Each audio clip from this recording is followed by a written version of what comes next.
بسم الله الرحمن الرحيم. أعوذ بالله من الشيطان الرجيم. أعوذ بالله 3 2 1. أعوذ بالله من الشيطان الرجيم. بسم الله الرحمن الرحيم. بمجرد دخولك الفيديو ده فانت مهتم انك انت تحاول تعرف انت ازاي ممكن تساعد حد، او ازاي ممكن انك انت تأثر بالايجاب في حياة حد حتى لو كانت حاجة بسيطة. بس قبل ما خليني اقول لك ايه الاكتشاف اللي انا اكتشفته، خليني الاول احكي لك حكاية سريعة. من فترة حوالي شهرين بدأت الاحظ ان انا ما كنتش بحط صور كتير او فيديوز على الموبايل بتاعي، وكنت بلاقي ان الذاكره بتاعت التليفون بتاعتي او الاستورج كنت بلاقيها مليانه على الاخر. فانا ما كنتش ببقى فاهم ليه، لغايه لما دخلت على الاستورج وشفت انه الاكتر حاجه هي مستهلكاها هي فئه اسمها الاذر او اخرى. انت عندك صور، عندك فيديوز، عندك دوكيومنتس، عندك فويسز، عندك كل حاجه مكتوب عندك جيجا 2 جيجا 3 جيجا. بس لقيت عندي فئة كده مش عارف افتحها ولا ادوس عليها اسمها اذر، كانت حوالي 52 جيجا. ال 52 جيجا دي انا ما كنتش فاهم يعني ايه. فضلت حوالي اسبوعين 3 ادور هي ايه ال 52 جيجا على تليفوني دي ومش عارف افتحها. بدوس على في السيتنجز مش عارف افتحها، بتاعت التليفون نفسه مش عارف افتحها، لغاية لما اكتشفت وانا بقلب على الواتساب بالصدفة انه ال 52 جيجا دي هي عبارة عن دوكيومنتس وصور وفيديوز وميديا في العموم من الواتساب. بمعنى انه الواتساب اي حاجة اتبعتت لك او هي اتبعتت لي، تمام، فهي فضلت موجودة، بس هي موجودة في الابليكيشن نفسه او موجودة في الفايلز بتاعت التليفون، ولكن صعب انك انت توصل لها، او انك يبقى سهل انك انت تلاقيها اسهل في الواتساب. فلو انت مثلا دخلت على شات قديم بينك وبين حد من صحابك كنت باعت فيه صور، ممكن تلاقيهم لسه موجودين. وكون هم لسه موجودين فده معناه ان هم لسه ان هم محسوبين من الذاكرة بتاعت التليفون. المهم انا اكتشفت حاجة زي كده، وعن طريق ان انا دخلت، هو ده الاكتشاف اللي انا اكتشفته. انا دخلت، عايزك تدخل برضو وتكتب لي في الكومنت، في الكومنت سيكشن، ازاي انت، قصدي قد ايه طلع لك الرسائل او قد ايه الارقام اللي طلعت لك. انت تدخل على الواتساب نفسه، هتدوس على ال3 نقط على اليمين او على الشمال، الاستورج، هتدوس على الاستورج، وبعد كده هتدوس بعد ما تدوس على ال3 نقط هتدوس على السيتنجز، وبعد كده هتدوس على الاستورج، وبعد كده هتدوس على الداتا اند يوزج اللي هي البيانات بتاعتك.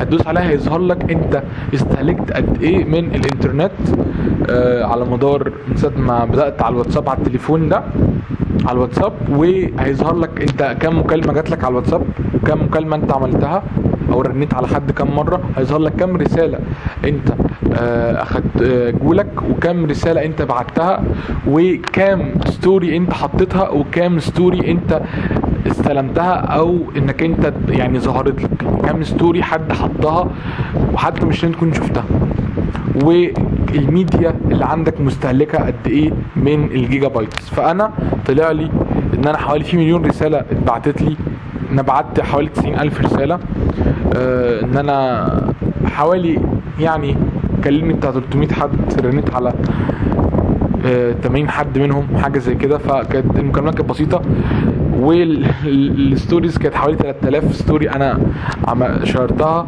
واكتر من 140,000 ستوري المفروض ان انا كنت قادر ان انا اشوفها من ساعه ما عملت الواتساب ده. مش مهم كل ده، المهم ان انا طلع لي ان انا استهلكت اكتر من 150 جيجا على الانترنت بتاع الواتساب. والاهم من كل ده هو الميديا، ان انا لقيت ان انا عندي ميديا بفعلا 52 جيجا. طيب انا بقى بعد كل اكتشاف اللي انا ممكن تكون انت عارفه او ممكن ما تكونش انت عارفه، انا عايز برضه اقول ايه. انا عايز اقوله انه دلوقتي انا فكرت في حاجه. انت دلوقتي انا بدل ما امسح كل الحاجات دي لقيت ان في حاجات منها مهمه جدا. الحاجات المهمه دي هي الPDF والفايلز اللي موجوده في الجروبس.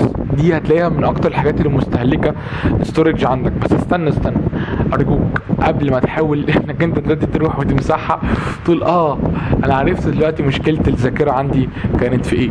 مش بسبب الفيديو اللي انا كنت مسيفه ولا بسبب الصور، لا ده بسبب الواتساب والدوكيومنتس PDF. ارجوك قبل ما تعمل كده فانا جاي لك اقول لك انا ليه محتاج مساعدتك في ان كل الجروبس القديمه دي المهجوره اللي انت بما ان الفيديو ده اتبعت وانت بتشوفه دلوقتي فهو اتبعت في جروب من الجروبس دي، انا عايزك انك انت تساعد في ان الدوكيومنتس او PDF او الميديا اللي كانت موجوده في الجروب ده نرفعها على لينك درايف، مش على لينك واحد. انت عادي ممكن تعمل لينك الخاص بيك وبعد كده ممكن نبقى نجمعهم مع بعض بعد كده في لينك واحد. بس بتكلم فيه ان انا مش هقدر اعمل حاجه زي كده لوحدي. انا مثلا كمازن طلع لي ان انا عندي اكتر من 40,000 دوكيمنت تقريبا موجوده على مدار كل الجروبس اللي انا دخلت فيها من اول ما عملت الواتساب. فانت لك ان تتخيل جروب سنه اولى وسنه ثانيه وسنه ثالثه وسنه رابعه فيهم قد ايه امتحانات اتبعتت، قد ايه فيهم سلايدز وكتب ومراجعات. ده حتى ممكن يكون في ملخصات زميل لينا او زميله لينا كانت كاتباهم لاول مره، تمام، وفي الاخر ممكن ان هو بس هي عملتهم مره والناس تعملهم مره واحده، بس ممكن في الاخر جروب الموضوع يتنسي ومحدش يوصل للدوكيمنت دي تاني. فحاجات كتير قوي انا لقيتها موجوده، بس فكره انا مش قادر ان انا اعرف حتى ايه الحاجات دي، لان انا في كل جروب بدخل بلاقي حوالي يعني 150 دوكيمنت. فانا بفكره ان انا ياخد مني وقت قد ايه، ان انا محتاج شهور يا اما امسحهم وخلاص. فمن هنا جات لي فكره انه دلوقتي بعد ما اكتشفت الاكتشاف ده انا بدل ما امسح الحاجات دي او بدل ما اسيبهم كده، ليه احنا ما نستخدمهمش بحيث ان احنا نفيد الدفعه الجديده، السنه اولى دلوقتي اللي داخلين سنه اولى على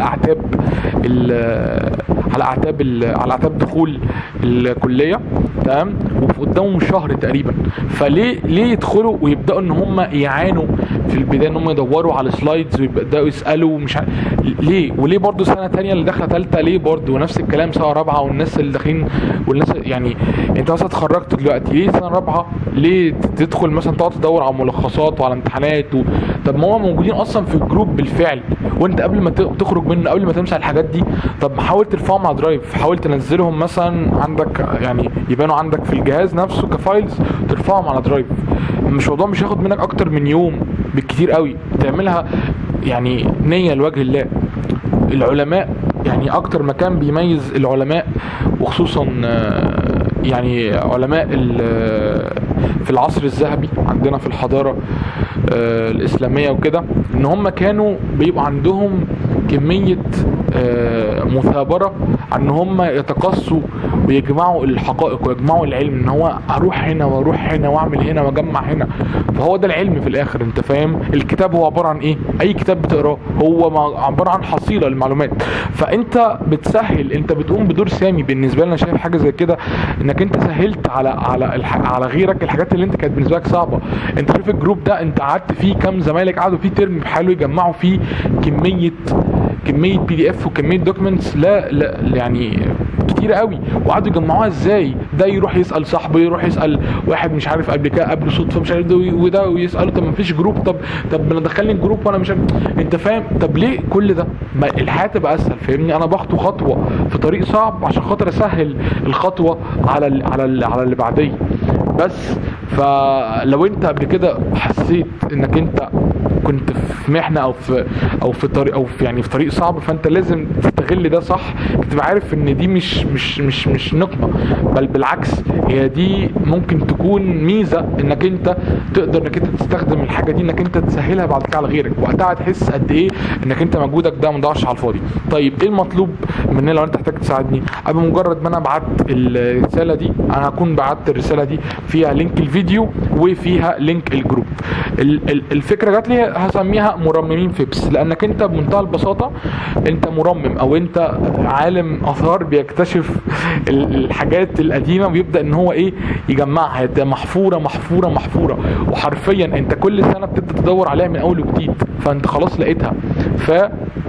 بدل ما غيرك يقعد يدور عليها من جديد انت بتطلعها وبتحفر وتطلعها وبترممها وبتخليها نظيفه كده كويسه ومترتبه. الحاجات المكرره تمسحها، تعمل فايل للامتحانات، تعمل فايل للسلايدز، تعمل فايل للكتب، تعمل فايل للحاجات الاجتهادات اللي زمايلك كاتبينها، تعمل فايل للفويس نوتس لو في حد كان شارح المنهج بصوته. فانت فاهمني بتبدا انك انت تعمل لينك وتبعته. طيب هنعمل ايه؟ انت دلوقتي في جروب والفيديو ده خلاص انت شفته تمام، فكده فاضل لينك الجروب اللي انت تدخل على لينك الجروب تمام. هتلاقي الجروب، هتلاقي الديسكريبشن او الوصف بتاع الجروب اللي انا عامله، هتلاقي اسمه فيبس مرممين فيبس. هتلاقي الوصف ده انا سايبه انك انت تعدل فيه اللي انت عايزه، يعني انت بتحط عادي تكتب فيه اللي انت عايزه. فانت هتجمع الجروبس اللي انت تقدر عليها. يعني انت مثلا في 5 جروب مثلا لقيت فيهم ماتيريال وكده، فانت جمعتهم بدات تنسقهم وترممهم وحطيتهم ايه على لينك تمام. اللينك ده هتحطه في الديسكريبشن. طبعا انا الجروب هيكون مفتوح، فانت ايه مجرد تدخل الجروب انت ممكن تقدر تقول لي مثلا انا مثلا هبدا اتولى مسؤوليه كذا، هبدا اتولى مسؤوليه الجروب كذا، هبدا مش عارف ايه. بس فانا محتاج مساعده من كل الناس، مش انا اللي محتاج بصراحه، احنا كلنا محتاجين ان احنا نساعد بعض علشان خاطر بعد كده ربنا يبعت لنا اللي يساعدنا. بس حقيقي فعلا دي كانت حاجه انا شايف ان انا ما ينفعش انا اسيبها كده، هي لازم افكر لها بفكره. ما ينفعش انك انت تفكر انا لقيت عندي 40,000 دوج، انت متخيل ده اللي يعيشوا اجيال بحالها تمام. اسمه ده اجيال بحالها يذاكروا منها. فهتقولي طب وانت ال 40,000 دول اللي فتحتهم عارفهم؟ اقول لك لا، انا كنت في الجروبس كتير، فكنت بلاقي حاجات دوكيومنتس كتير بتبعت لي، فاللي هو طب ليه حرام ما استفيد بيهم. بس وفي الاخر الاول والاخر اتمنى انت تبقى عارف كده تستغل كل نعم ربنا انعم بيها عليك لوجه الله. ده احسن اختيار ممكن تختاره علشان خاطر في يوم من الايام لما تقف قدام ربنا تبقى يعني عارف انت فخور انك انت افنيت النعم بتاعت ربنا دي فيما يرضيه. فانت لما تاخد من وقتك يوم ولا يومين قبل ما الدراسه تبدا وتبدا انك انت تظبط الدنيا بحيث ان خلاص الجروب ده خلاص يبقى فعلا هو مهجور، هو مقفول خلاص، اللي هو خلاص الجروب ده خلاص مفيش حد، خلاص الناس خلصت وناس طلعت وناس فضلت خلاص فاهمني. بس على الاقل يكون الحاجات اللي كانت فيه المهمه هي اتنقلت للي بعدك بس. وسنه اولى داخله فاللي هو احنا عايزين نقدم لهم حاجه كويسه ان هم داخلين عايزين نسهل عليهم الدنيا. انتوا عارفين طبعا هيحضروا في الملاعب وكده، وبرضه هيبقى نظام الكليه بنظام جديد، فهيحسوا عندهم جابس كبيره، فهيحسوا اللي هو فلما انت تبقى يقول لهم يا جماعه دي لينك ده اللي كان فيه كل حاجه لها علاقه بمبادئ القانون، ده كان فيه علاقه بكل مبادئ العلوم السياسيه، الاقتصاد، السياسه، الاحصاء، انجليش وعربي وفرنش اللي انت تقدروا عليه. بس فدي كانت مبادره انا حبيت ان انا اعملها تمام، واتمنى كده تساعدني ربنا يجعل في ميزان حسناتك. مش تساعدني، انا مش عايزك تساعدني، انا بقولها بس كده علشان خاطر اشجعك، بس انا عايزك تساعد غيرك. بس انا مش عارف مين غيرك، يعني مش عارف مين اصلا انا بساعده، مين اللي في يوم من الايام هيستفيد من حاجه زي دي. بس انا متاكد ان انا في يوم من الايام ممكن استفيد انا حاجه زي دي. ممكن انا في يوم من الايام ممكن اخد ماده تمام والاقي ان في حد عمل ليها حاجه زي كده، ممكن غيري ياخد ماده ويلاقي ان في حد غيره. فانت زي ما انت بتفيد غيرك برضه بتفيد نفسك بطريقه غير مباشره. وهي دي المنفعه مش عارف اسمها، المنفعه الخاصه المنفعه العامه بتاعت ادم سميث. المهم يعني كفايه رغي. مستنيك انك انت تعمل حاجه. انت بص قبل ما نقفل عشان تبقى عارف بس انت هتعمل، انت تدخل على الجروب، اي جروب انت هتبدا انك انت تاخد الماتيريال فيه، تدخل على الجروب هتدوس فوق على الجروب خالص على الايكون بتاعته، هتدوس فوق وهتدوس هيظهر لك الجروب الممبرز اللي فيه والعدد، هتلاقي فيه كده الميديا، هتلاقي فيه الميديا اللي هتدوس على الميديا وهتدوس على الدوكيومنتس، هتلاقي فيه الدوكيومنتس والميديا واللينكس، هتلاقي فيه خانه كده فيها الثلاثه. فانت هتدوس على الدوكيومنتس هم الاولى وتشوف برضو الميديا لو في مثلا اي صور مبعوثه لملخصات او كده برضو تحاول تعملها اي برنامج عندك على التليفون تعملهم PDF وترفعهم بس وخلص الحوار. اهم حاجه بس انت تلاقي الجروب مليان رغي، تلاقي مليان كلام، ما انت هتقعدش تدور كده، لا انت بس تدخل على الجروب، هتدوس على الايكون ذات نفسها، هتدوس على اللي هي الاي بتاعته اللي هو مور انفورميشن اباوت الجروب ده، وبعد كده هتختار انك تدوس على الميديا، يبقى في خانه كده بالعرض كده، تمام؟ قبل ما يظهر لك اعضاء الجروب ذات نفسهم كلهم وكده، بيبقى في مكتوب بتدوس على الميديا بيظهر لك بقى لينكس والدوكيومنتس والميديا او الصور والوثائق او الملفات واللينكات بس. وهتقعد بقى تجمع الحاجات وبتاع وكده وبس. متحمس ان احنا نرمم تاني الحاجات اللي كانت موجوده، واللي هو دي حاجه حلوه. انت فاهم؟ انت حاجه زي كده انت مبسوط. اللي هو انا عملت كده على فكره في 4 مواد، الموضوع خد مني اسبوع واتبسطت جدا جدا جدا. حسيت ان انا عملت حاجه، فاهمني؟ قدمت حاجه. فبس خد مني وقت كتير بالنسبه لان انا عايز اكمل بقى في كل الجروبس الباقي بس. فاتمنى انك انت اسمه ايه ده تتفاعل مع الفكره، وباذن الله خير.